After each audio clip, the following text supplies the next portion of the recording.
चलिए तो आज हम लोग राम की शक्ति पूजा की व्याख्या को आगे बढ़ाएंगे। कल जहां तक पढ़ चुके थे, है ना। और कल आप लोगों ने देखा, कल की जितना भी अंश हमने पढ़ा वो ज्यादातर अंश निराशाजनक था। रवि हुआ अस्त से कविता शुरू हुई थी, सूरज ढल गया। और रवि एक तरह से केवल सूरज नहीं है, राम भी सूर्यवंशी है। तो रवि का अस्त होना मतलब सूर्यवंश का भी एक तरह से क्या है, अस्त हुआ है, मतलब पराजय हुई है। तो वह परिस्थिति है।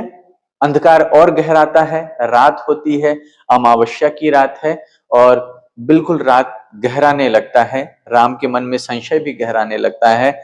राम के मन में पहली बार ऐसी भावना आती है, संशय आता है कि वो पराजित हो सकते हैं रावण से। उनके मन में भय भी उत्पन्न होता है, संशय भी उत्पन्न होता है और सीता के विषय में सोचकर उनकी आंखों में आंसू आ जाते हैं। और आंसू आने के बाद हनुमान की जो प्रतिक्रिया होती है कि वो महाकाश चले जाते हैं, पूरे महाकाश को निगल लेने के लिए, क्योंकि शक्ति का निवास वहीं था। लेकिन शिव जी की सलाह से जो शक्ति है वो हनुमान जी के सामने अंजना रूप में प्रकट होती है। हनुमान जी शांत हो जाते हैं। लेकिन राम को कहीं ना कहीं पता है कि स्थिति हमारे पक्ष में नहीं है। सभी अपने अपने ओर से प्रयास कर रहे हैं, विभीषण भी समझाने का प्रयास करते हैं, प्रेरित करने का प्रयास करते हैं। लेकिन राम जी को पता है कि ये विभीषण का प्रयास केवल एक मित्रवत प्रयास है। वास्तविक स्थिति राम को पता है। और राम, कल की कक्षा समाप्त होने से पहले राम अपना स्टेटमेंट देते हैं, अपना वक्तव्य देते हैं, जिसके बाद पूरी सभा में सन्नाटा छा जाता है। सभी स्तब्ध रह जाते हैं कि राम ऐसा कैसे कह रहे हैं। और राम क्या कहते हैं, मित्रवर विजय न होगी यह समर, यह नहीं रहा नर वानर का राक्षस से रण। राम सीधे सीधे कह देते हैं, आप लोग जो सोचकर यह युद्ध लड़ रहे हो, वास्तव में वह युद्ध है नहीं। यह नर वानर और राक्षस का युद्ध तो रहा नहीं, क्योंकि उत्तरी महाशक्ति पा रावण से आमंत्रण पाकर उनके पक्ष में कौन लड़ रही है, शक्ति लड़ रही है। और अंतिम अंतिम क्षणों में आपने देखा कि राम ज्यों ज्यों क्रोधित होकर बाण छोड़ते जाते हैं, क्रुद्ध होते हैं, त्यों त्यों वामा अर्थात शक्ति के आंखों से ज्वाला झलकने लगती है।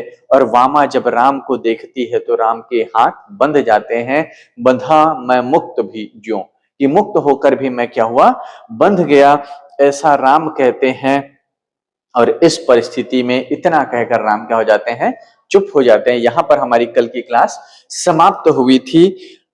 अभी तक आपने देखा कि हनुमान भी परेशान हो गए थे, लक्ष्मण परेशान हो गए थे, सुग्रीव विभीषण सभी क्या हो गए थे, विचलित हो गए थे। लेकिन बीच में एक संकेत मिला था, स्थिर जामवंत। कि जामवंत क्या है, स्थिर है। जामवंत वयोवृद्ध है, जामवंत सबसे बुजुर्ग है राम की सेना में। और जब उनको लगता है कि किन्हीं की भी बातों का राम पर कोई असर नहीं हो रहा है, तो जामवंत क्या कहते हैं, वहां से हमारी आज की कविता की व्याख्या शुरू होगी। बोले विश्वस्त कंठ से जाम्बवान। अब जाम्बवान विश्वस्त कंठ से बिल्कुल विश्वास के साथ कह रहे हैं, भयभीत होकर या व्याकुल होकर नहीं कह रहे हैं, विश्वास के साथ बात करें। क्या बात करें, रघुवर विचलित होने का नहीं देखता मैं कारण, हे पुरुष सिंह तुम भी यह शक्ति को करो धारण। जामन कह रही, क्यों इतना परेशान हो रहे हो, मुझे तो कोई ऐसा कारण नजर नहीं आ रहा है कि आपको इतना विचलित होना चाहिए। अरे हे पुरुष सिंह, पुरुषों में सिंह के समान बलवान श्री राम, तुम क्या करो, तुम भी यह शक्ति करो धारण। अगर रावण शक्ति को धारण करके, शक्ति उसके पक्ष में आ गई है और युद्ध कर उनकी सहायता से, तो आप भी तो शक्ति को धारण कर सकते हो। आगे जामन स्पष्ट करते हुए कहते हैं, आराधन का दृढ़ आराधन से दो उत्तर, तुम वरो विजय संयत प्राणों से प्राणों पर। रावण ने किस तरह से शक्ति को प्रसन्न किया, आराधना के द्वारा, तप के द्वारा।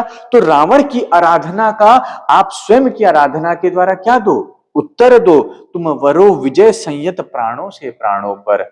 तुम क्या करो, अपने प्राण को न्यौछावर कर दो, अपने प्राण को क्या कर दो, दांव पर लगा दो। जैसे रावण एक के बाद एक अपना शीश काटता गया, उसने इतनी कठोर तपस्या की, तो आप भी अपने प्राणों की बाजी लगा सकते हैं। अपने क्या कर सकते हैं, तपस्या के लिए प्राणों से प्राणों पर, मतलब कठोर से कठोर तपस्या कीजिए। इतनी कठोर तपस्या कीजिए कि आपके प्राण पर बात आ जाए और तुम वरो, तुम उसको धारण करो। और आगे समझाते हुए कह रहे हैं, रावण अशुद्ध होकर भी यदि कर सका त्रस्त, तो निश्चय तुम हो सिद्ध करोगे उसे ध्वस्त। कह रहे हैं रावण अशुद्ध है, अधर्मरत है, अन्यायी है, दुराचारी है, पापी है।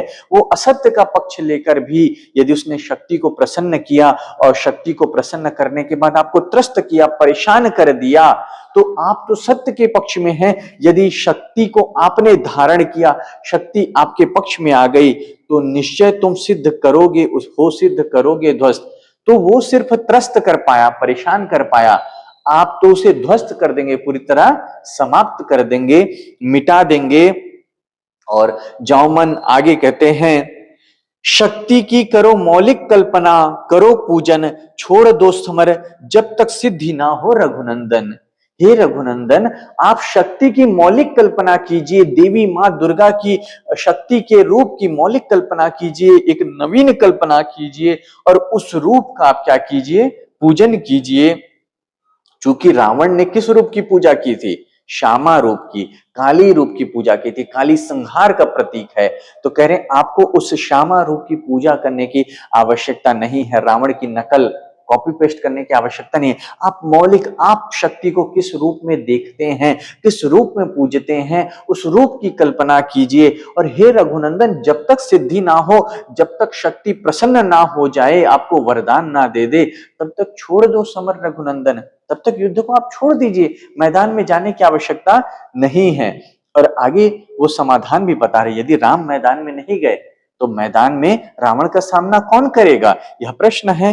तो जामवंत इसका भी उत्तर देते हुए कहते हैं कि जब तक आप पूजा में रहेंगे, मग्न रहेंगे, तब तक लक्ष्मण है महावाहिनी के नायक। ये जो सैन्य दल है, महावाहिनी, वाहिनी मतलब सैन्य दल, सैन्य समूह, इसके नायक कौन रहेंगे आपकी जगह, आपके स्थान पर लक्ष्मण नेतृत्व करेंगे। और मध्य भाग में अंगद, दक्षिण श्वेत सहायक में मैं भल्ल सैन्य है, वाम पार्श्व में हनुमान। पूरे व्यूह की रचना बता रहे हैं ताकि राम सच में निश्चिंत हो जाए। मतलब एक होता है ना, तुम पूजा करो पर फिर बाकी कौन संभालेगा। पर जामन सारे पक्ष को सोच रहे हैं, वयोवृद्ध है, सबसे बुद्धिमान है, सबसे चतुर है, बहुत सारे युद्ध देखे हैं, युद्ध लड़े हैं, तो रणनीति में भी क्या है, कुशल है। तो राम बिल्कुल निश्चिंत हो जाए, इसलिए वो पूरे व्यूह रचना भी बता रहे हैं। लक्ष्मण नेतृत्व करेंगे, भालुओं का, सेनों का मैं संभालूंगा, बीच में अंगद होंगे, दक्षिण में श्वेत सहायक होंगे, है ना, और वाम पार्श्व में हनुमान होंगे। उसके अलावा बता रहे नल, नील और छोटे कपिगण और उनके प्रधान वानर सेना के सुग्रीव, विभीषण और अन्य युद्धपति जो बाकी दल के नायक है, यथा समय आएंगे रक्षा हेतु जहां भी होगा भय। तो कह रहे बाकी जो नायक लोग हैं, अगर ऐसा लगेगा कि रावण ने किसी एक दल का बिल्कुल संहार कर दिया, वहां हाहाकार मचा है, उसको संभालने के लिए बाकी लोग भी जाएंगे अपने अपने स्थान को छोड़कर यथा समय। तो पूरी योजना, पूरा खाका खींच दिया है जामवंत ने। इसको कहते हैं अनुभव, एक्सपीरियंस, है ना। ऐसे कहते हैं ना कि ये बूढ़ा व्यक्ति युद्ध में क्या करेगा, देखिए वही व्यक्ति है राम को संभाल रहा है, वही व्यक्ति जो राम को मार्गदर्शन दे रहा है। तो अनुभव का अपना महत्व होता है जीवन में।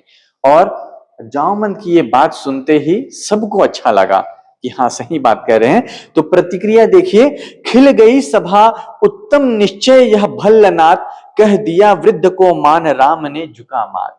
पूरी सभा खिल गई, वाह हम तो परेशान हो रहे थे ऐसे ही, यह भी तो किया जा सकता है ना। तो पूरी सभा खिल गई और राम ने कहा उत्तम निश्चय यह भल्लनाथ।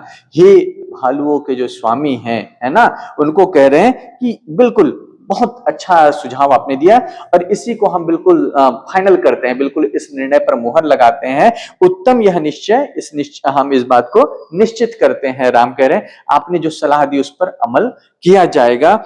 और यह कहकर राम ने कह दिया वृद्ध को मान राम ने झुका माथ। राम उनके आगे माथा झुकाते हैं और उनको सम्मान देते हैं।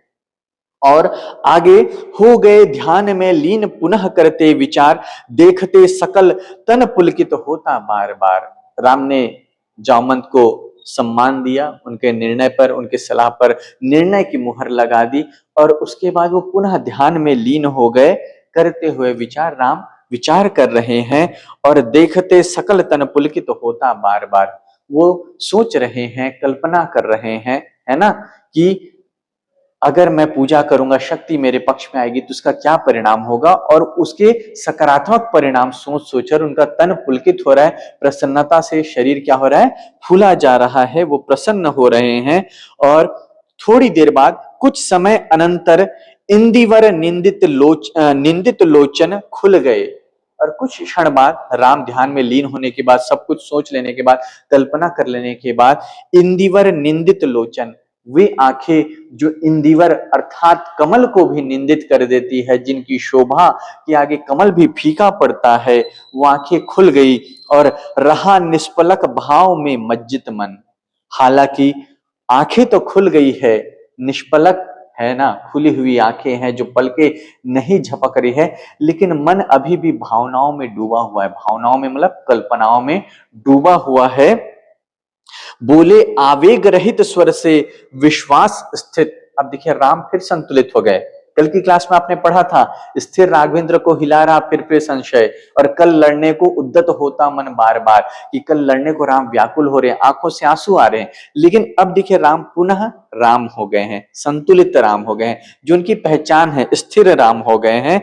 और आवेग रहित स्वर से बोले, विश्वास स्थित, विश्वास के साथ बोले, मातः दश भुजा विश्व ज्योति मैं हूं आश्रित। थोड़ी देर पहले जामवंत ने सलाह दी थी, शक्ति की करो मौलिक कल्पना, श्यामा की कल्पना नहीं करनी, जो रावण ने किया वह नहीं करना है, आपको अपनी शक्ति की कल्पना करना है, अपनी देवी की कल्पना करना है। और राम ध्यान में लीन होकर यही सोच रहे थे कि मैं देवी के किस रूप की पूजा करूंगा। वह रूप स्पष्ट हो गया है, आंख खोले हैं, संयम के साथ, विश्वास के साथ बोल रहे हैं कि माता दश भुजा विश्व ज्योति, 10 भुजाओं वाली माता, विश्व में जिसकी ज्योति है, जो माता विश्व की ज्योति है, जिनके आलोक से विश्व में आलोक प्रसारित होता है, वह मेरी माता क्या है, आराध्य है। मैं उनकी पूजा करूंगा, मैं हूं आश्रित, मैं उनके आश्रय में जाऊंगा, उनके चरण में जाऊंगा। हो विद्य शक्ति से है खल महिषासुर मर्दित, जिनकी शक्ति से कौन बिंध गया, महिषासुर जैसा खल, जैसा राक्षस मर गया, नष्ट हो गया। मैं उस शक्ति स्वरूप की पूजा करूंगा, प्रार्थना करूंगा। जन रंजन चरण कमल तल, जिनके पैरों के तलवे में, जिनके पैरों के नीचे लोगों का क्या होता है, रंजन होता है, लोक कल्याण करने वाले, अर्थात जिनके चरण का स्पर्श, जिनके चरण की धूल भी लोगों का कल्याण करने वाली है, जिनके चरण के नीचे चरण कमल मतलब कमल के समान चरण जो लोगों का कल्याण करने वाले हैं, उनके नीचे कौन रहता है, सिंह रहता है। तो कह रहे धन्य सिंह गर्जित। दुर्गा के उस रूप की कल्पना कीजिए जो नवरात्रि में हम लोग मोहल्ले में, चौक में बिठाते हैं, कि माँ दुर्गा एक हाथ में त्रिशूल पकड़े हुए है, और वो पैर में, एक पैर उनका महिषासुर के ऊपर है, एक पैर सिंह के ऊपर है, तो और कमल भी कहीं कहीं बना होता है। तो उस रूप की राम शक्ति के रूप में मौलिक कल्पना कर रहे हैं और कह रहे हैं। और देखिए इसका लिंक नवरात्रि से भी है ना। राम ने शक्ति की पूजा किस रूप में की थी, 10 भुजाओं वाली माता, महिषासुर को मारने वाली माता, जिसका सवारी कौन है, सिंह है। और हम लोग नवरात्रि में कौन सी दुर्गा की पूजा करते हैं, उसी रूप की पूजा करते हैं। क्यों करते हैं, क्योंकि ये जो नवरात्र दुर्गा, नौ दुर्गा पूजा, 9 दिन की पूजा की परंपरा कहां से शुरू हुई थी, यहीं से तो शुरू हुई थी कि रामचंद्र 9 दिन तक पूजा करते हैं दुर्गा की, और 10वें दिन किसको मार कर आते हैं। इसलिए 10वें दिन हम लोग क्या मनाते हैं, विजयदशमी, दशहरा, है ना, इसीलिए तो उसको विजयदशमी कहते हैं। तो ये जो आज पूरे भारत में दुर्गा पूजा की परंपरा दिखती है नवरात्र में, वो वास्तव में राम ने 9 दिन की पूजा की थी, उस परंपरा का हम पालन करते हैं। समझ में आया। तो राम दुर्गा के स्वरूप में कल्पना कर रहे हैं और कह रहे हैं कि आपके चरणों के नीचे जो सिंह है वह धन्य है। और माता क्या कह रहे हैं, यह मेरा प्रतीक माता समझा इंगित, माता मैं समझ गया, आपका संकेत समझ गया कि जिस तरह से आपके चरणों के नीचे सिंह रहता है वह मेरा ही प्रतीक है, क्योंकि मुझे भी पुरुष सिंह कहते हैं। अभी थोड़ी देर पहले जामवंत ने कहा था, तो मैं भी पुरुषों में सिंह हूं, तो मैं आपके सिंह के रूप में क्या करूंगा, प्रार्थना करूंगा। जैसे सिंह आपकी सेवा में उपस्थित रहता है, हमेशा आपके चरणों के नीचे रहता है, उसी सिंह रूप में मैं आपकी प्रार्थना करूंगा। मैं संकेत को समझ चुका हूं। और कहते हैं इसी भाव से करूंगा अभिनंदित, इसी भाव से मैं आपकी पूजा करूंगा, अभिनंदन करूंगा। और कुछ समय स्तब्ध हो रहे राम छवि में निमग्न, फिर खोले पलक कमर कमल ज्योतिर्दल ध्यान लग्न। और फिर राम थोड़े समय तक ध्यान में मग्न हो गए, माता के स्वरूप का विचार करते हुए, और फिर खोले पलक कमल ज्योतिर्दल ध्यान लग्न। और कमल ज्योतिर्दल, अभी तक आंखों को केवल कमल कहा है, लेकिन आंखें केवल कमल नहीं है, ज्योतिर्दल है। ज्योति के मतलब आंखों से ज्योति झलक रही है, दल मतलब दो आंखें, राम की कमल समान समान आंखें या कमल रूपी आंखें, जो ज्योति का स्रोत है, पुंज है, उन आंखों को उन्होंने खोला। और है देख रहे मंत्री सेनापति विरासन, बैठ उमड़ते हुए राघव का स्मित आनंद। और जितने सेनापति, मंत्री, सैनिक, भालू, वानर सब देख रहे हैं राम को ध्यान पूर्वक, उनके चेहरे में आ रहे परिवर्तन को, और राघव का स्मित आनंद, राघव का वह चेहरा जिसमें मुस्कान आई हुई है। और बोले भावस्त चंद्रमुख निंदित रामचंद्र, प्राणों में पावन कंपन भर स्वर मेघ मंद्र। और फिर राम जो जिनका मुख है वो चंद्रमा को भी निंदित करता है। देखिए थोड़ी देर पहले कमल नित सरोज निंदित कहा कल की कविता में, है ना। ऐसे ही राम की चेहरे की तुलना, ना केवल तुलना की गई है बल्कि उसको कमल से श्रेष्ठ बताया गया है, चंद्रमा से श्रेष्ठ बताया गया है। और ऐसे चंद्रमा के मुख को भी निंदित करने वाले राम, प्राणों में पावन कंपन भर स्वर मेघ मंद्र, मेघ मंद्र मतलब मेघ का जो स्वर होता है, बादलों का जो स्वर होता है ना, वो क्या होता है, मंद्र स्वर होता है, गर्जन होता है उसमें। उस स्वर में राम बोले, देखो बंधुवर, सभी अपनी सेना को संबोधित करते हुए कह रहे हैं कि हे बंधुओं देखो, क्या देखो, सामने स्थित यह जो भूधर, यह सामने जो पहाड़ है, भूधर अर्थात पहाड़, शोभित शत हरित गुल्म तृण से श्यामल सुंदर, पार्वती कल्पना है इसकी। सामने जो पर्वत खड़ा हुआ है उसमें जो हरे भरे लताएं हैं, पेड़ पौधे हैं, वृक्ष है, पार्वती है कल्पना इसकी। यही क्या है मेरे लिए, पार्वती है। मतलब पूजा करने के लिए किसकी आवश्यकता होती है, मूर्ति की आवश्यकता होती है, यहाँ मूर्ति नहीं है। तो राम सामने स्थित पर्वत को ही माता पार्वती का स्वरूप मान रहे हैं। मकरंद बिंदु गरजता चरण प्रांत पर सिंह वह नहीं सिंधु। और जो चरणों पे सिंधु गरज रहा है उसको कह रहे हैं वह समुद्र नहीं है, वह क्या है, वह सिंह है। क्योंकि पर्वत के ठीक नीचे क्या है, चरणों पर सिंधु है, और पर्वत को पार्वती माता मान रहे हैं तो उनके चरणों के नीचे कौन रहता है, सिंह रहता है। तो वह कह रहे हैं यह पर्वत माता पार्वती है, और जो सिंधु है वह सिंधु नहीं है बल्कि माता के चरणों में गरजता हुआ सिंह है। सिंह भी गर्जना करता है और समुद्र भी गर्जना करता है, तो इसलिए उसकी कल्पना सिंह के रूप में किए। दशदिक समस्त है हस्त, 10 भुजा दुर्गा की पूजा कर रहे हैं, इसलिए दसों दिशाओं को क्या कह रहे हैं, वो माता के हाथ है। और देखो ऊपर अंबर में हुए दिगंबर अर्चित शशि शेखर, और ऊपर देखो अंबर में कौन है, दिगंबर। दिगंबर मतलब जिसने वस्त्र को त्याग दिया है। शिव वस्त्र पहनते हैं क्या, बाघंबर, बाघ के छाल को पहनते हैं ना। तो कह रहे हैं पर्वत नीचे है और माता पार्वती के साथ हमेशा कौन रहते हैं, शिव। तो शिव कहाँ है, अंबर, ऊपर जो आसमान है वह शिव का प्रतीक है। अर्चित शशि शेखर, शशि शेखर किसको कहते हैं, शिव को कहते हैं, है ना।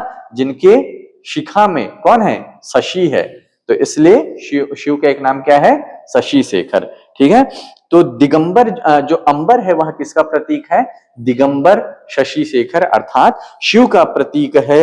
लख महाभाव मंगल पदतल धस रहा गर्व, मानव के मन का असुर मंद हो रहा खर्व। और माता को स्वरूप, माता के स्वरूप को देखकर, उनके साथ शिव जी को देखकर जो मनुष्य के मन का अहंकार है ना, या मनुष्य के मन की राक्षसी प्रवृत्तियां हैं, वो क्या हो रही है, दब रही है, धस रही है, और उनके सामने क्या हो रहा है, नत भाव से समर्पित हो रहा है। देखिए ईश्वर को बिना अहंकार के त्यागे नहीं पाया जा सकता। आपके अंदर मैं का भाव रहेगा, आप ईश्वर को पाएंगे क्या, नहीं। मैं नहीं तुम, मैं नहीं तुम कहोगे कि मैं कुछ नहीं, कहते हैं ना मेरा मुझ में कुछ नहीं, जो कुछ है सो तोर, तेरा तुझको सौंप दूं क्या लागत है मोर। जब तक आपके अंदर मैं का भाव रहेगा, अहम का भाव रहेगा, आप ईश्वर को प्राप्त नहीं कर सकते। हम में से हर कोई पूजा पाठ करता है, अगरबत्ती जलाता है, मंदिरों में जाता है, लेकिन किसी को ईश्वर क्यों नहीं मिलते हैं? क्योंकि हम अपने आप को त्याग नहीं पाते हैं, है ना? कबीर कहते हैं, प्रेम गली अति साकरी, जामे दो न समाये। जब मैं था हरि नहीं, हरि है तो मैं नहीं। जब तक मैं कहता रहूंगा, मेरे अंदर हरि नहीं आएंगे, और जब हरि आ जाएंगे तो मैं कहां से रह पाऊंगा, है ना? तो राम वही कह रहे हैं कि लख मंगल भाव महाभाव मंगल पद तल धस रहा गर्व। जो राम होने का भाव था, महानायक होने का भाव था, ईश्वर के अवतार होने का भाव था, वो गर्व सब धसता जा रहा है। और मानव के मन का असुर, मानव मन में जो अहंकार रहते हैं, वासनाएं रहती है, या बुरी जितनी भी भावनाएं रहती है, वो क्या हो रही है? समाप्त होती जा रही, मंद पड़ते जा रही है। अभी केवल ईश्वर की कल्पना की है, स्मरण की, और राम के मन में इतनी विनम्रता आ गई है। फिर आगे, फिर मधुर दृष्टि से प्रिय कपि को खींचते हुए, प्रिय कपि, राम के प्रिय कपि कौन है? हनुमान, ठीक है? तो मधुर दृष्टि से राम की, हनुमान की ओर देख रहे हैं, राम उनको आकर्षित कर रहे हैं, और बोले प्रियतर स्वर से अंतर सींचते हुए, बहुत ही मधुर स्वर में, प्रिय स्वर में, राम के हनुमान के मन को भिगो दे ऐसे स्वर में उनको बोल रहे हैं। चाहिए हमें 108 कपि इंदिवर, कम से कम अधिक और हो, अधिक और सुंदर। हनुमान को कह रहे हैं कि हमको कम से कम 108 इंदिवर अर्थात कमल के फूल चाहिए, कपि अधिक, कम से कम 108 होने चाहिए, अधिक हो तो और क्या है? सुंदर है और अच्छी बात है, जितने मिले 108 से ज्यादा उतने ले आना। जाओ देवी दह उषह काल होते सत्वर, तोड़ लाओ वे कमल लौटो लड़ो समर। और कह रहे हैं कि सुबह होते ही शीघ्र आप देवी दह जाओ, वह स्थान भी बता रहे हैं जहां वह इंदिवर के फूल मिलेंगे, पुष्प मिलेंगे, और उसको तोड़ कर लाओ। और हनुमान को कह रहे हैं कि तोड़ कर लाने के बाद शीघ्र कहां चले जाना? युद्ध के मैदान में चले जाना, क्योंकि राम को सबसे ज्यादा जो भरोसा है, लक्ष्मण से भी ज्यादा भरोसा किस पे है? हनुमान को। तो वो जानते हैं कि भले हनुमान लक्ष्मण महानायक होंगे, पर युद्ध का मोर्चा कौन संभालेगा? हनुमान संभालेंगे। हनुमान के बिना रावण का सामना करना संभव नहीं होगा। इसलिए कह रहे हैं कि फूल तोड़कर आप समर के में लौट जाना, युद्ध के मैदान में लौट जाना। अवगत हो जाम्बवान से पथ दूरत्व स्थान, प्रभु पद रज सिर पर चले हर्ष भर हनुमान। और हनुमान के लिए राम की आज्ञा है, मतलब वो करना ही है ना? तो जैसे ही राम की आज्ञा मिलती है, वो जामन के पास जाकर पूछ लेते हैं देवीदा किधर है ना? गूगल मैप तो था नहीं, तो हनुमान जी जो जामन है उनको सब चीज की जानकारी है, बुजुर्ग व्यक्ति है, सारी दुनिया देखे, दुनिया भर का अनुभव है। तो जामन के पास जाते हैं, रास्ता पूछते हैं, दूरी पूछते हैं, किधर से जाना है, कितना दूर है, और फिर प्रभु पद रज, राम के पैरों के धूल को लेकर अपने माथे पर लगाकर हर्ष भर हनुमान हर्ष से जा रहे हैं। मतलब किसी को काम बताते तो मेरे को ही क्यों बोलते हैं, लेकिन हनुमान ऐसा नहीं, हनुमान प्रभु मेरे को क्यों नहीं बोले, ऐसे टाइप का था। मतलब राम का कुछ भी काम है, छोटा काम बड़ा काम, सबको हनुमान को खुद ही करना होता था, और जितना मुश्किल काम हनुमान को उतनी खुशी मिलती थी। तो उनको देवीदा भेजा, तो हनुमान हर्ष भर के जा रहे हैं, हर्ष उल्लास के साथ जा रहे हैं। राघव ने विदा किया सबको जानकर समय।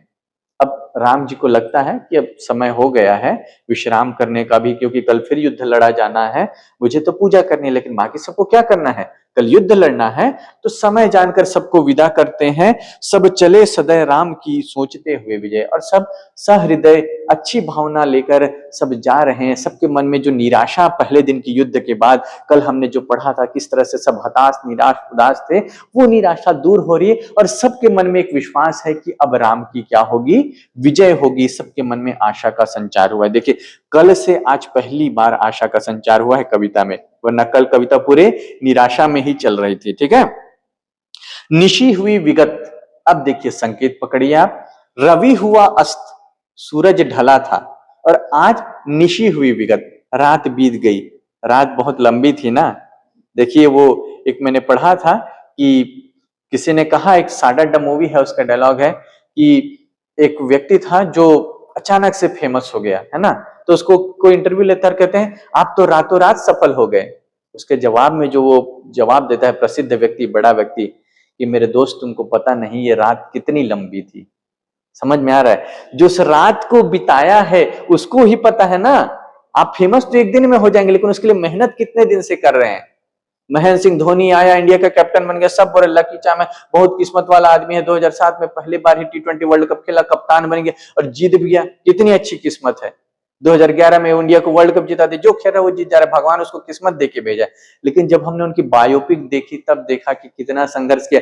वो आदमी का सिलेक्शन हो गया लेकिन उसकी बस छूट गई, उसके पास एयरपोर्ट जाने के लिए साधन नहीं है, कितने मौके उन्होंने खोए, तब जाकर वो धोनी बना। समझ में आ रहा है, रातों रात कोई भी फेमस नहीं होता, रातों रात कोई भी बड़ा व्यक्ति नहीं बनता, और बनता भी तो रात कितनी लंबी होती है, उस रात में कितने दिन कितने रात होते हैं, है ना।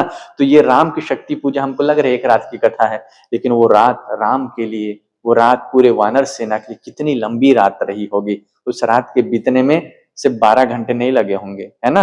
तो रवि हुआ अस्त, है ना, और अभी निशी हुई विगत, रात बीत चुकी है, पहली बार रात बीती है इस कविता में, है ना। नभ के ललाट पर प्रथम किरण फूटी, रघुनंदन के दृग महिमा ज्योति हिरण।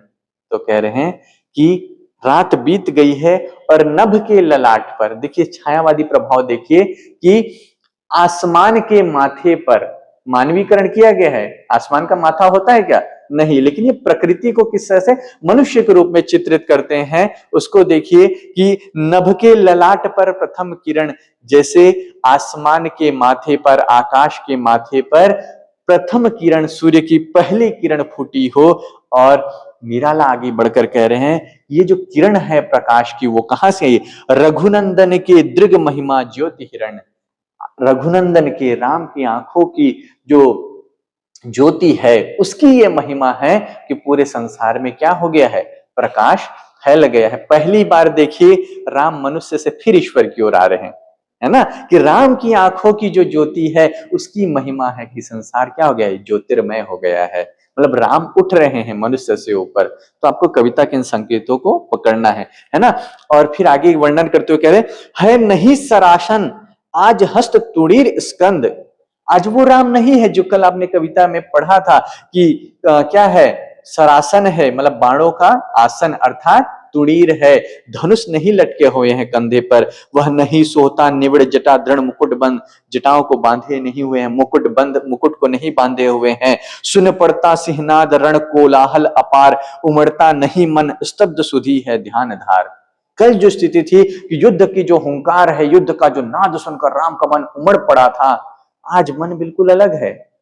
आज युद्ध की घोष हो रही है, युद्ध की ध्वनि आ रही है, लेकिन राम को कोई फर्क नहीं पड़ रहा है, मन एकदम शांत है, उत्तेजना नहीं आ रही है। 300 मूवी देखा होगा आपने, जब भाला पड़कते हु ऐसा लगता है, जोश, देखने वाले ऑडियंस में भी जोश आ जाता है कि मतलब एकदम आपका कहना चाहिए एड्रेनलिन जो है ना, हार्मोन तेज हो जाता है। कोई मूवी देखते हैं, जैसे अभी वो रणवीर कपूर के एनिमल आया था, अर्जुन वेली, गाना सुनते ही आपके में क्या होता है? एड्रेनलिन का रश होता है, आपकी रक्त तेज बहने लगते हैं, जोश आ जाता है, उमंग आ जाता है। लेकिन वही माहौल है जो कल था युद्ध का, बिल्कुल वही है, वैसा ही रण कोलाहल है, लेकिन राम एकदम शांत है ना। उमड़ता नहीं मन स्तब्ध सुधी है ध्यान धार, वो ध्यान धारण किए हुए हैं। पूजनो प्रांत जपते दुर्गा दश भुजा नाम, और पूजा जब पूरी होती है एक बार तो 10 दुर्गा के 10 भुजाओं वाली दुर्गा का नाम जपते हैं। मन करते हुए मनन नामों के गुणग्राम, और दुर्गा के नाम के जो गुण हैं उनको बार बार वो मन ही मन मनन करते हैं, सोचते हैं। आपने भी देखा नवरात्रि में 9 दिन होते हैं और दुर्गा के 9 रूपों की पूजा होती। ऐसे ही 10 भुजाओं वाली दुर्गा के अलग अलग नाम का वो राम ध्यान करते हैं, मनन करते हैं, उनको उनके गुणों का ध्यान करते हैं। बीता वह दिवस मन हुआ मन स्थिर, इष्ट के चरण गहन से गहनतर, होने लगा समराधन। और कह रहे हैं कि पहला दिन बीत गया और दिन बीतते बीतते राम का जो मन है वो शक्ति के चरणों में केंद्रित हो गया, एकाग्र हो गया। जब आप ध्यान करते हैं, किसी एक विशेष बिंदु पर ध्यान करते हैं ना, तो राम ने कहां ध्यान केंद्रित किया हुआ है? शक्ति के चरणों पर, और गहन से गहनतर होने लगा समाराधन। तो जो राम कह रहे हैं, आराधना कर रहे हैं, वो गहन से गहनतर होते जा रहा है, उनका ध्यान और गहरे में डूबता जा रहा है, ध्यान मग्न होते जा रहे हैं राम। और क्रम से पार हुए पार राघव के 5 दिवस, पूजा करते करते 5 दिन बीत गए हैं। चक्र से चक्र मन चढ़ता गया, ऊर्ध्व निर्लस। और हमारे भारतीय परंपरा में माना गया है, योग में माना गया है कि शरीर में कितने चक्र होते हैं? 6 चक्र होते हैं, षष्ठ चक्र है ना, इसीलिए तो षड चक्र भेदन कहते हैं। तो 5 दीवान पार हो गए। और यहाँ पर थोड़ी सी योग का भी जिक्र आया है कविता में कि चक्र से चक्र, मतलब राम का जो ध्यान है, सबसे नीचे का जो चक्र होता है उसको मूलाधार चक्र कहते हैं। तो मूलाधार चक्र से राम का जो ध्यान है ऊपर की ओर जा रहा है, ऊर्ध्वगामी, ऊपर की ओर ध्यान जाए। एक एक करके हमारे चक्र क्या होते जाते हैं? जागृत होते जाते हैं, और सारे चक्र जागृत हो जाते हैं। उसी को क्या कहते हैं? कुंडलिनी जागरण कहते हैं। तो चक्र से चक्र मन चढ़ता गया ऊर्ध्व निर्लस, बिना किसी आलस के राम का मन है एक एक चक्र को पार करके ऊपर की ओर ध्यान चढ़ता गया। कर जप पूरा एक कर जप पूरा कर एक चढ़ाते इंदिवर, हाथों से जो जप कर रहे हैं, माला का जाप कर रहे हैं, जब वो एक जाप पूरा हो जाता है तो एक इंदिवर चढ़ाते हैं। और राम ने कितने इंदिवर मंगाए हैं? 108 इंदिवर मंगाए हैं, है ना। निज पुरश्चरण इस भांति रहे हैं पूरा कर, और जो उन्होंने निज पुरश्चरण अर्थात पूजा मंत्र जाप जो किया है, इस तरह से पूरा करें कि एक जाप पूरा होता है फिर एक इंदिवर चढ़ाते हैं। यह राम की साधना पद्धति या पूजा पद्धति है। और चढ़ षष्ठ दिवस आज्ञा पर हुआ समाहित मन, छठवां दिन आ गया और ध्यान चढ़ते चढ़ते मूलाधार चक्र से आज्ञा चक्र तक पहुंच गया है। राम का जो ध्यान है प्रति जप से खिच खिच होने लगा महाकर्षण। और जब आप ध्यान करते हैं आपकी कुंडलियां जागृत होने लगती, चक्र जागृत होने लगते हैं, तो फिर क्या होता है? आपके भीतर एक आकर्षण आता है ना। देखिए साधु संत सन्यासियों के चेहरे पर देखेंगे आप, एक अजीब आकर्षण होगा, उनकी वाणी में एक आकर्षण होगा। वो बोलेंगे तो आप तुरंत मोहित हो जाएंगे, सम्मोहित हो जाएंगे। उनका व्यक्तित्व ऐसा होता है कि देखते दिव्यता का बोध होता है। उनके बारे में कह रहा हूं जो सच में साधना तपस्या करते हैं। ऐसे साधु ने जो हेलीकॉप्टर में घूम रहे हैं, कार में घूम रहे हैं, है ना, और दुनिया भर का प्रवचन देते, जो सच में तप करते हैं, उनके चेहरे में, उनकी वाणी में, उनके व्यक्तित्व में तेज होता है। तो वही तेज राम के चेहरे पे, शरीर में झलक रहा है, एक आकर्षण उत्पन्न हुआ है। संचित त्रिकुटी पर ध्यान द्विदल देवी पद पर, और त्रिकुटी पर सारा ध्यान केंद्रित हो गया है। कल या परसों ही हम लोग क्लास में चर्चा कर रहे थे ना, तो नंदिनी भी थी क्लास में, कहता स्टाफ रूम में, कि यहाँ पर बिंदी क्यों लगाना चाहिए या यहाँ पर तिलक क्यों लगाना चाहिए, क्योंकि यहाँ पर त्रिकुटी चक्र होता है, या फिर साइंस की भाषा में कहे तो पिट्यूटरी ग्लैंड होता है, जिसको मास्टर ग्रंथि कहते हैं। तो यहाँ पर जब आप तिलक लगाते हैं मन शांत होता है, एकाग्रता बढ़ती है। तो राम का सारा ध्यान त्रिकुटी चक्र पर एकाग्र हो गया है। और अभी भी ध्यान कहाँ है? ध्यान द्विदल देवी पद पर, देवी के पद पर, दोनों चरणों पर राम का ध्यान है। जप के स्वर लगा कांपने थर थर थर अंबर, राम जो दुर्गा का नाम ले रहे हैं, जप कर रहे हैं, उससे पूरा अंबर कांपने लगा है, मतलब पूरा ब्रह्मांड राम ने साधना में क्या कर लिया है? जीत लिया है। 2 दिन निष्पंद एक आसन पर रहे राम, अर्पित करते इंदिवर जपते हुए नाम। 2 दिन तक बिना हिले डुले राम एक आसन पर जमे रहे और अर्पित करते इंदिवर जपते हुए नाम। मां दुर्गा का नाम जपते जपते एक एक करके वो फूल को अर्पित करते जाते। 8वां दिवस मन ध्यान युक्त चढ़ता ऊपर, मन ध्यान से ऊपर चढ़ता जा रहा है। कर गया अतिक्रम ब्रह्मा हरिशंकर का, स्तर हो गया विजित ब्रह्मांड पूर्ण देवता स्तब्ध। जामन ने कहा था आराधन का दृढ़ आराधन से दो उत्तर। इस शब्द को ध्यान दीजिएगा। रावण ने आराधना की, तुम क्या करो? दृढ़ आराधन, उससे भी मुश्किल आराधना करो। और ऐसी आराधना कर रहे हैं कि कर गया अतिक्रम ब्रह्मा हरिशंकर का स्तर। ब्रह्मा हरिशंकर सबके स्तर को पार कर गए। जिनकी साधना करने से ब्रह्मा हरिशंकर प्रसन्न होते हैं, या उनके स्तर की साधना, उससे भी पार चले गए हैं राम की साधना। और हो गया विजित ब्रह्मांड पूर्ण, पूरा ब्रह्मांड विजय के लिए। देखिए बिना युद्ध लड़े, कहते हैं ना कि अपने आप को जीत लो पूरा संसार जीत लोगे आप। हम अपने आप को नहीं जीतते, संसार को जीतने में लगे रहते हैं, हमारा अपने ऊपर नियंत्रण नहीं है। राम यहाँ भी रावण को जीतने की कोशिश नहीं कर रहे हैं। किसको जीतने की कोशिश कर रहे हैं? स्वयं को जीतने की कोशिश कर रहे हैं। और इस स्तर पर पहुंच गए कि पूरा ब्रह्मांड उन्होंने विजय कर लिया है। देवता स्तब्ध, देवता चौंक गए, इतनी कठिन साधना, इतनी कठोर साधना, क्योंकि देवता तो भोग विलासी है ना, उनसे एक दिन की साधना नहीं होती है। और वो राम की साधना देखकर अचंभित हो गए हैं, हो गए दग्ध जीवन के तप के समारब्ध। और राम के जीवन के जो भी तप थे, जो भी कष्ट थे, वो सब उसमें जलकर नष्ट हो गए हैं। जो भी चिंताएं थी, जो भी दुख दर्द तकलीफ थी, शिकायतें थी जीवन से, उन चीजों से वो क्या हो गए हैं, ऊपर उठ गए हैं। रह गया एक इंदिवर मन देखता पार, केवल एक फूल रह गया है और मन पार देख रहा है। जब आप कुछ काम करते हैं तो आप बिल्कुल पास पहुंच जाते, तो पार देखने लगते हैं ना कि इसके बाद क्या होगा परिणाम। कोई परीक्षा देते हैं तो आप सोचते कि मैं पास होऊंगा तो क्या करूंगा, है ना। कोई तैयारी कर रहे होते तो आप आगे का सोचते। तो राम का मन पार देख रहा है कि जब 108वां पुष्प चढ़ाऊंगा उसके बाद क्या होगा। प्रायः करने को हुआ दुर्ग जो सहस्त्रार।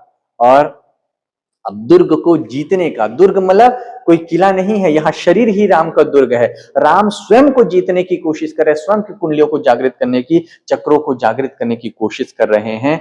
8वां दिन है, 107 फूल चढ़ाए जा चुके हैं, केवल दुर्ग जीतने के लिए एक पुष्प चढ़ाना बाकी है। साधना अंतिम पड़ाव पर है। और मैंने एक शेर लिखा था एक बार कि हादसे होते हैं अक्सर मंजिल पर पहुंचने के ठीक पहले, है ना। ये मैंने तब लिखा था जब दिल्ली रेलवे स्टेशन पहुंचने से ठीक पहले मेरा बैग चोरी हो गया था, है ना। तो मुझे लगा कि जो हादसे होते हैं बिल्कुल ठीक पहले होता है। और वो मजाकिया लहजे में लिखा, लेकिन मुझे लगा जीवन में फिट बैठता है। जब आप बिल्कुल करीब रहते हैं ना, तभी जीवन में संकट आता है। क्योंकि अल्केमिस्ट कहता है, जिसको मैं अपने जीवन की बाइबल कहता हूं, कि कोई भी सपना साकार करने से पहले विश्वात्मा हर तरीके से तुम्हारी परीक्षा लेता है। ऐसे ही कोई चीज नहीं दे देगा कि मांगो वत्स तुम्हें क्या चाहिए, वो भगवान शुरू में नहीं बोलते हैं। पूरा आपको तड़पा लेंगे, कष्ट देंगे और हर तरह से आपकी योग्यता की परीक्षा लेंगे कि सच में आपको जो वरदान दिया जा रहा है आप उसके लायक है या नहीं, है ना। तो यहां पर अब देखिए 107 पुष्प चढ़ाए जा चुके हैं। द्विपहर रात्रि साकार हुई दुर्गा छिपकर। रात के दूसरे पहर में दुर्गा साकार हुई, प्रकट हुई। लेकिन कैसे प्रकट हुई? छिपकर। साकार हुई छिपकर, विरोधाभास है यहां पर। हंस उठा ले गई पूजा का प्रिय इंदिवर। देवी दुर्गा मुस्कुराई और बोली, अब देखती हूं कैसे तुम पूजा पूरी करते हो। 108वां फूल है, मुस्कुरा रही है। समझ ना आया शक्ति का यह खेल शंकर शंकर। कल की पंक्ति याद कीजिए, शक्ति के लिए क्या है? खेल है, उनके लिए सब मजाक चल रहा है, मतलब युद्ध हो रहा है, उनके लिए कोई बड़ी बात नहीं है। वो ब्रह्मास्त्र चलाओ जो चलाओ, सबको विलीन कर ले रही है। और राम पूजा कर रहे हैं, देवता स्तब्ध है, सब कांप रहा है ब्रह्मांड। शक्ति अभी भी परीक्षा लेना चाह रही है ना। और शक्ति क्या कर रही है? हंस उठा ले गई पूजा का प्रिय इंदिवर। वह इंदिवर जो देवी को बहुत प्रिय है, जो देवी पर अर्पित किया जाना है, उसको वो परीक्षा लेने के लिए उठाकर ले गई। अब देखिए, यह अंतिम जप ध्यान में देखते चरण युगल। राम के मन में वही है, वो पार देखने लगे कि बस आखिरी जप है और ध्यान में देख रहे हैं चरण युगल। शक्ति के जो चरण युगल है, दोनों चरणों को वो देख रहे हैं। आंखें बंद है, ध्यान में मग्न है राम और हाथ बढ़ा रहे हैं बंद आंखों के साथ। राम ने बढ़ाया कर लेने को नील कमल। हाथ बढ़ाया बंद आंखों से नील कमल को लेने के लिए। लेकिन कमल कहाँ है? देवी उठाकर ले गई है, नहीं है। कुछ लगाना हाथ सहसा हुआ स्थिर मन चंचल। अब इतनी साधना जिसके लिए किए हैं राम, हाथ में कुछ नहीं लगा। कितना भी मन ध्यान में हो, अगर आपको लगे कि आप चूक जाएंगे, इतना प्रयास व्यर्थ हो जाएगा, मन चंचल होगा, तो कुछ लगा ना हाथ हुआ सहसा स्थिर मन चंचल। ध्यान की भूमि से उतरे खोले पलक विमल। राम तुरंत ही ध्यान की भूमि से उतर आए। वो ध्यान जो उन्होंने 8 दिन तक लगाया हुआ था, और खोले पलक विमल, पलके खोल ली उन्होंने। देखा वह रिक्त स्थान, देखा सामने तो रिक्त स्थान है, एक भी पुष्प वहां पर नहीं है।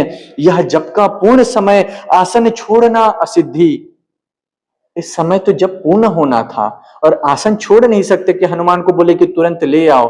हनुमान को आवाज भी नहीं दे सकते, स्थान छोड़ना तो दूर। क्योंकि ध्यान पूजा क्या है? एक पद्धति है, वह पद्धति भंग हो गई तो फिर से पूजा करनी पड़ेगी, है ना। तो आसन छोड़ना असिद्धि, भर गए नयन द्वय। राम की दोनों आंखों में आंसू आ गए फिर से कि इतना जो मैंने परिश्रम किया, इतनी पूजा की, इतना त्याग किया, वो सब निष्फल हो गया। ठीक पहुंचने से पहले आप हार जाए। जैसे तीसरा टेस्ट मैच, रविंद्र जडेजा इतना परिश्रम किए, आखिरी में 22 रन दूर रह गए और सिराज दुर्भाग्यवश बोल्ड हो गए, तो कैसा लगा होगा कि दिन भर से आप खेल रहे हैं, मेहनत कर रहे हैं, उससे कहीं ज्यादा राम की जो तकलीफ है, राम का जो दर्द है ना। तो हम मानव को तो छोटे छोटे चीजों से दर्द होता है, मोबाइल टूट गया तो दर्द हो रहा है, राम क्योंकि अपने लिए नहीं लड़ रहे हैं। कल भी स्टाफ रूम में नंदिनी को संशय की एक रात की चर्चा करते हुए मैं कह रहा था कि राम कहते हैं कि अब मैं निर्णय हूं अपना नहीं सबका। राम सबके लिए लड़ रहे हैं, केवल सीता की मुक्ति का युद्ध नहीं है, पूरे असुर संस्कृति के विनाश का, विश्व को राक्षस के रावण के आतंक से मुक्त करने के लिए वो लड़ रहे हैं। और इतना त्याग, सब कुछ खोने के बाद जब वो देवी को प्रसन्न करने के बिल्कुल नजदीक है, उसमें वो पुष्प चोरी हो गया।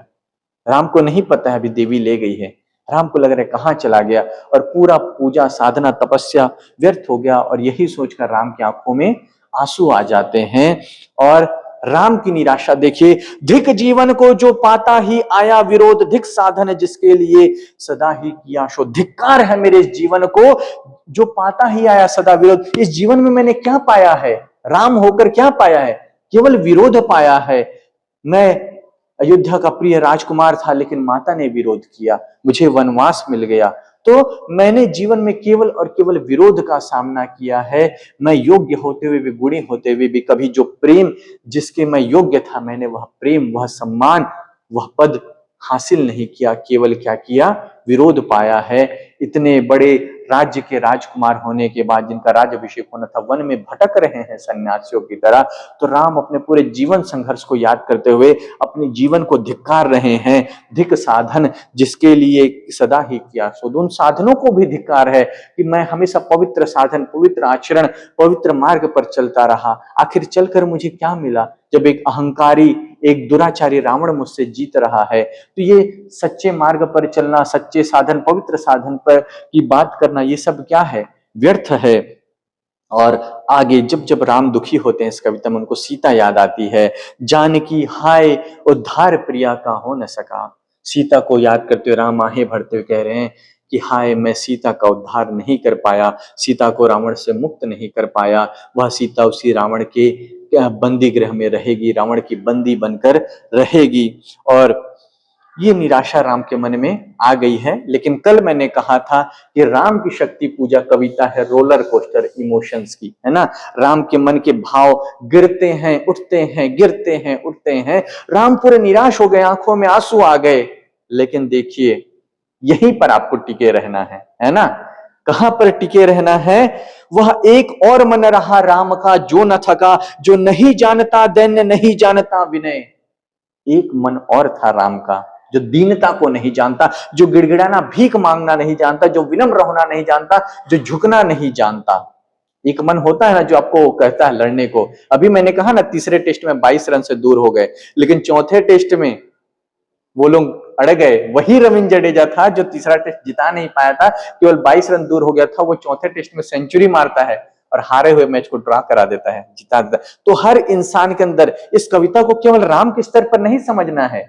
निराला के जीवन में भी निराशा है, निराला ने भी जीवन में बहुत कुछ खोया है। और हम में से हर इंसान के मन में एक राम है, एक राम है जो सत्य का पक्ष चाहता है, जो सत्य के पक्ष में लड़ता है, जो हारता है और मन में निराशा उत्पन्न होती है, अपने जीवन को धिक्कारते हैं, सत्य के मार्ग को धिक्कारते हैं। वह एक और मन रहा राम का, लेकिन मन का एक कोना, एक हिस्सा जरूर कहता है कि तुम लड़ो, हार मत मानो। तो राम के मन का यह हिस्सा राम को कह रहा है, झुकने की आवश्यकता नहीं है, डरने की आवश्यकता नहीं है, गिव अप नहीं करना है, समर्पण नहीं करना है। और कर गया भेद वह माया वरण, प्राप्त कर जय बुद्धि के दुर्ग पर पहुंचा विद्युत गति, हत चेतन राम में जगी स्मृति, हुए सजग पाप भाव प्रमन। और बुद्धि के दुर्ग पर, अर्थात बुद्धि के किले पर चढ़ता हुआ, माया के आवरण को भेदता हुआ वह मन पार कर गया, इस संकट से पार कर गया। राम की बुद्धि के दुर्ग पर वो चढ़ गए, है ना। मतलब तुरंत उनका बुद्धि क्या है, इस समस्या, दुर्ग क्या है, यह समस्या है जो राम के समक्ष प्रस्तुत हुई है। तो बुद्धि के दुर्ग पर पहुंचा विद्युत गति से, समय नहीं है ना, पूजा पूर्ण करनी है, ऐसा नहीं कि 10 घंटे का समय है। तो विद्युत गति से जो हत चेतन मन है, जो अभी हताश हुआ था, वह मन चेतन हो गया। और राम में जगी स्मृति, सजग पा भाव प्रमन। राम में एक स्मृति जग आई है, एक याद जग आई है। कौन सी याद है, देखिए राम कहते हैं, यह है उपाय कह उठे राम जो मंद्रित घन, जैसे मंद्र घन बादल मंद्र स्वर में गड़गड़ाहट होती है, वैसे राम की आवाज उभरी और राम कहते हैं यह है उपाय, एक उपाय है। अभी क्या उपाय है? कहती थी माता मुझे सदा राजीव नयन। मैंने कल कहा था ये कविता खुलेगी राजीव नयन पे। राजीव नयन शब्द इस कविता का क्या है? की पॉइंट है। जैसे चाबी ताला को खोलती है, वैसे ही राजीव नयन शब्द इस कविता में न जाने कितनी बार आया है। और राम जब संकट में फंसे, जब अंतिम पुष्प चोरी हो गया, देवी उठाकर ले गई, तो कविता में बार बार आने वाला शब्द राजीव नयन, यह शब्द इस कविता को खोल देगा, इस कविता की चाबी है। तो राम कह रहे हैं, कहती थी माता मुझे सदा राजीव नयन। बचपन से माता कह रही है कि राम तुम राजीव नयन हो, मुझे राजीव नयन के नाम से पुकारा करते थे, मेरा निक नेम था राजीव नयन, जिसकी आंखें कमल रूपी है ना। तो कह रहे माता ने एक पुष्प चुरा लिया है, एक पुष्प चढ़ाना है, 2 नील कमल है शेष अभी, यह पुरुष चरण पूरा करता हूं देकर माता एक नयन। कह रहे हैं कि माता कहती थी मुझे सदा राजीव नयन, माता बचपन से तो कह रही कि तुम राजीव नयन हो, राजीव नयन हो, एक फूल ही तो चढ़ाना, और वो भी किसका फूल चढ़ाना है? कमल का, और मेरी आंखें में तो 2-2 कमल के फूल है, तो मैं पूरा करता हूं। फूल चढ़ाना है, एक फूल चढ़ाना है, तो इस पूजा को, इस मंत्र जाप को मैं पूरा करता हूं देकर मां एक नयन, अपनी एक आंखें मां दुर्गा आपको मैं समर्पित करता हूं, देता हूं, और इस पूजा को मैं क्या करता हूं? पूर्ण करता हूं। कह देख तुणीर ब्रह्मशर रहा झलक, ले लिया हस्त लक लक करता वह महाफलक, ले अस्त्र वाम कर दक्षिण लोचन, ले अर्पित करने को उद्धत हो गए सुमन। और राम ने फिर देखा आसपास, उनका जो महाशर है, जो तीर है ना, ब्रह्मशर है, वो झलक रहा है, वो चमक रहा था।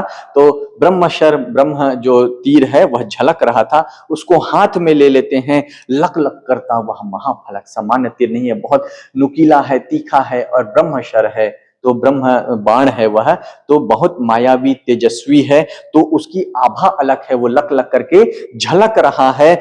ले अस्त्र वाम कर, बाएं हाथ में उस अस्त्र को पकड़े हुए हैं, और दक्षिण लोचन, कि वो अपनी दाईं आंख को अर्पित करने को उद्यत हो गए, बिल्कुल तैयार हो गए उसको पुष्प मानकर। जिस क्षण बंध गया बेधने को दृढ़ निश्चय, कांपा ब्रह्मांड हुआ देवी का त्वरित उदय। जिस क्षण राम ने बिल्कुल हाथ उठा ही लिया, आंखों को निकालने के लिए हाथ को बढ़ाया, उसी क्षण क्या हुआ? देवी का उदय हुआ देवी का त्वरित उदय।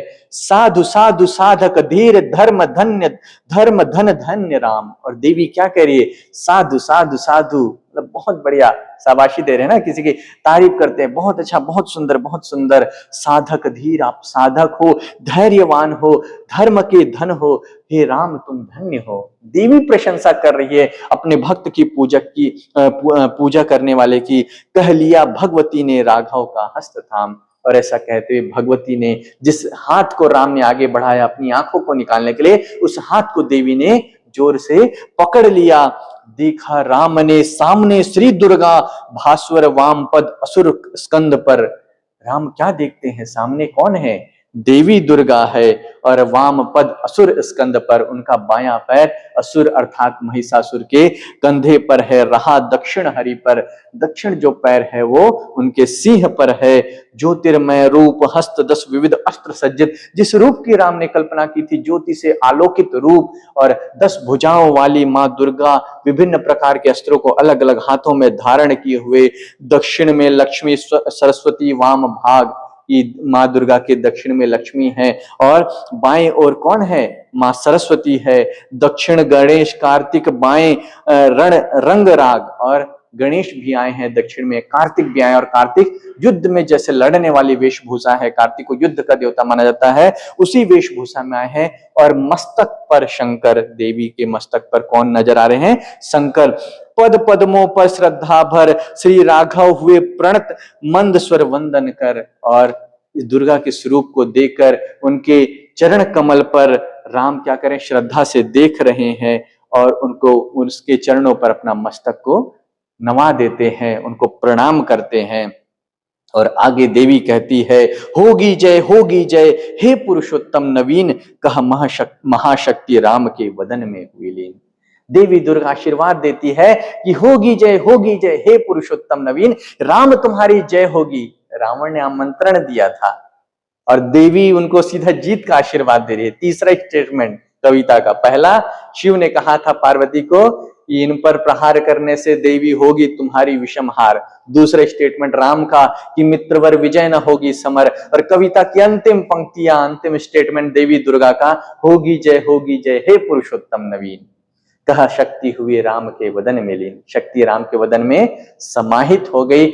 और ये अंतर है सत्य और असत्य के पक्ष में। रावण ने भी शक्ति की आराधना की, राम ने भी शक्ति की आराधना की। रावण की आराधना से प्रसन्न होकर महाशक्ति लिए हुए अंक, महाशक्ति रावण को गोद में लिए हुए हैं।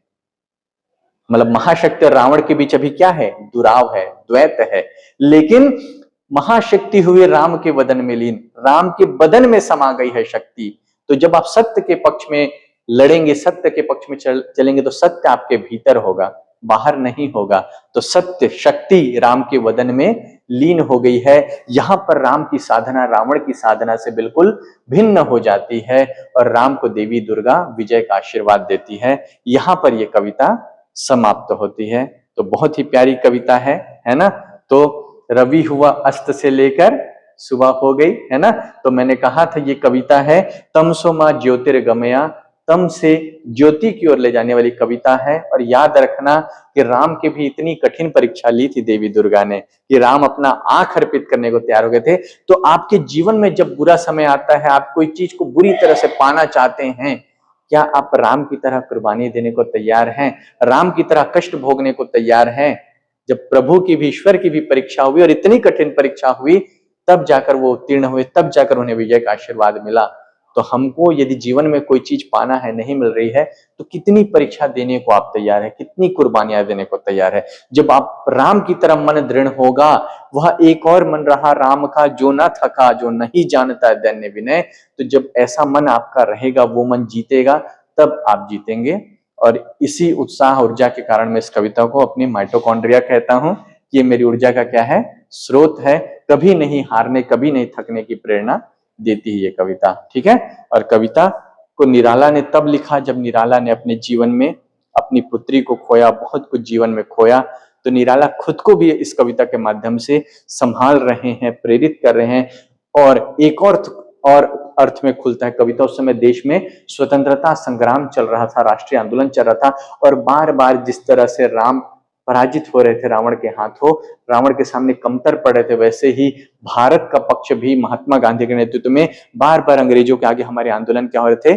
असफल हो रहे थे। तो कहीं ना कहीं ये कविता महात्मा गांधी के मन को भी चित्रित करती है कि वह एक और मन रहा राम का जो न थका।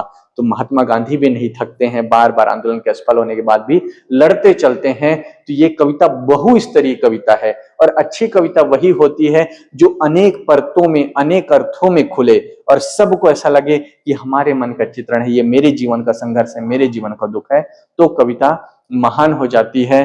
तो ये राम की शक्ति पूजा कविता इतनी महान रचना इसलिए है क्योंकि इसके अर्थ बहुत गहरे हैं, ठीक है। तो अब यहीं पर ये क्लास समाप्त करते हैं।